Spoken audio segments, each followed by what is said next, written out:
मंडी जिला की चौहार घाटी में बुधवार देर रात हुई मूसलाधार बारिश ने जानलेवा कहर बरपाया। वहीं धर्मचियान पंचायत के राजबन गांव में देर रात बादल फटने से 3 रिहायशी मकान मलबे में समा गए, जिसमें अभी तक 3 शव बरामद हुए हैं और 7 लोगों की तलाश जारी है। बता दें कि उपायुक्त अपूर्व देवगन 1 अगस्त को घटनास्थल के दौरे पर थे। वहीं उनकी देखरेख में खोज और बचाव का कार्य किया गया। उन्होंने बताया कि बीती शाम 3 शवों को मलबे से निकाल लिया गया और एक व्यक्ति का जोगिंद्रनगर अस्पताल में इलाज जारी। शाम तक जब तक ऑपरेशन चालू था कल के दिन में 3 बॉडीज़ हमें रिकवर हुई थी। साथ में एक इंजर्ड को भी अस्पताल पहुंचाया गया था कल के दिन में। उसके बाद आज सुबह 8 बजे फिर सर्च ऑपरेशन रिज्यूम हुआ है।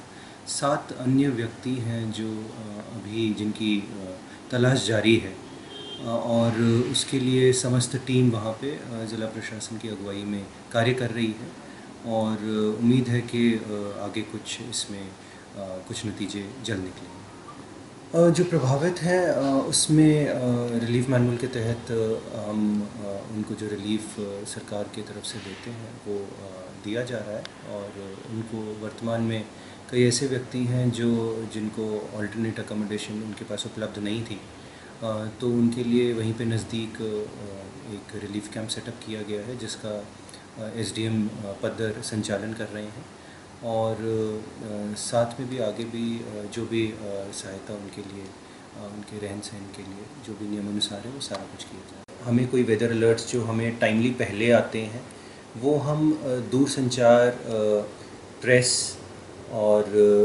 अन्य लोगों के माध्यम से हम उनको प्रॉम्प्टली और समय रहते आप सब तक पहुंचा देते हैं, सब व्यक्तियों तक पहुंचा देते हैं कि इस दिन ऐसा अलर्ट होने वाला है। परंतु कई अलर्ट्स ऐसे होते हैं जो एकदम तभी आते हैं। इन अलर्ट्स को हमारे पास 3-4 प्रकार के तरीके रहते हैं सभी जनता तक पहुंचाना। वो एक रहता है, जैसे अगर हम एनएच के आसपास की बात करें तो अगर कहीं बांध से पानी छोड़ा जाता है तो हम अलार्म जो गाड़ी पे चल रहा होता है उसको बार बार मल्टीपल टाइम्स जहाँ पे हैबिटेशन वाले एरिया हैं वहाँ पे चलाते हैं लोगों को आग्रह करने के लिए। दूसरा व्हाट्सएप के माध्यम से जो आपके पंचायत प्रतिनिधि हैं, लोकल प्रतिनिधि हैं, आपके अन्य व्हाट्सएप ग्रुप्स बने होते हैं उसके माध्यम से एक आधिकारिक मैसेज हम पहुंचते हैं जो जेन्युइन होता है, जो डीसी मंडी या जो उस इलाके के एसडीएम है उनके द्वारा इशूड होता है। और साथ ही फेसबुक के डीसी मंडी वाला फेसबुक पेज या एसडीएमए डीडीएमए वाला फेसबुक पेज, ऐसे जो पेजेस होते हैं क्योंकि वो एक माध्यम ऐसा रहता है जिसमें प्रॉम्प्टली हम पहुंचा सकें। साथ में वेदर अलर्ट्स आपने समय समय पे देखा है कि आपको एसएमएस के माध्यम से भी आ रहे हैं। मेरा आपसे आग्रह है सभी से कि इन सारे अलर्ट्स पे ध्यान दिया करें। जो आधिकारिक आपको संदेश दिया जा रहा है उस पर गौर करें। जब खासकर ऑरेंज अलर्ट या रेड अलर्ट होता है, क्योंकि हमने हाल ही में देखा है कि क्लाउड बर्स्ट के इंसिडेंट्स जो होते हैं वो किसी भी इलाके में हो सकते हैं। तो खासकर जब आपको हम किसी को भी हम आगाह करते हैं कि ऑरेंज अलर्ट या रेड अलर्ट है, तो आप अगर किसी नदी नाले के नज़दीक रहते हैं तो उससे थोड़ा दूर रहना, किसी अन्य जगह रहना उस समय के लिए उचित है। और ख़ासकर कोई भी टेम्परेरी अपनी शेल्टर नदी नालों के नज़दीक तो कतई ना बनाएं। इस वर्ष भी हमने बहुत सारे, खासकर ब्यास नदी के आसपास बहुत सारे ऐसे लोगों को शिफ्ट करते रहे हैं कंटिन्यूसली जो नदी नालों के नज़दीक टेम्परेरी शेल्टर बना के रहे हैं। तो इससे भी हम काफ़ी चीज़ें, काफ़ी डैमेज बचा पाए हैं।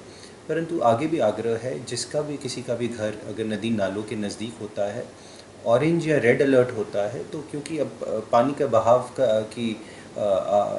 वो अपना रुख भी बदल लेता है, तो जो बहुत कहीं नज़दीक रहते हैं उनको थोड़ा उस रात के लिए, उस दिन के लिए थोड़ा दूर रहना उचित रहता है।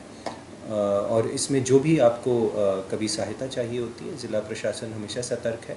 सारी टीम्स, हमारे ग्राउंड स्तर तक लोकल कर्मचारी भी इसमें काम करता है। पंजाब केसरी टीवी के लिए मंडी से सीमा शर्मा की रिपोर्ट।